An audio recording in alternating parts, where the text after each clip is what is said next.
మంచి ఎవరు చేసినా సరే మనం చెప్పాల్సిందే.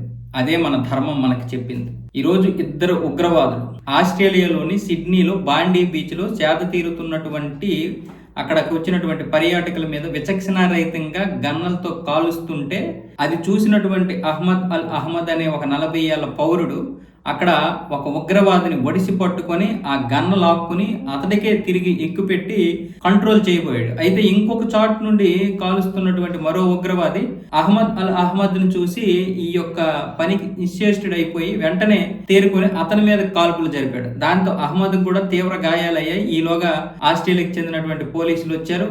ఒక ఉగ్రవాదిని మట్టుబెట్టారు. ఇంకొక ఉగ్రవాది 24 ఏళ్ల నవీద్ అక్రమ్ని అదుపులోకి తీసుకున్నారు. వెంటనే అహ్మద్ని అయితే ఆసుపత్రికి తీసుకెళ్లి అతన్నైతే ప్రశంసించడం జరిగింది. ఉగ్రవాదులు అడ్డుకోవడమే కాదు, తక్షణం అంటే ఎలా స్పందించాడంటే చాలా స్పాంటినియస్ గా స్పందించాడు. అక్కడ హీరో అనిపించుకున్నాడు. ఆ వీడియో కూడా చూపిస్తాను చూడండి.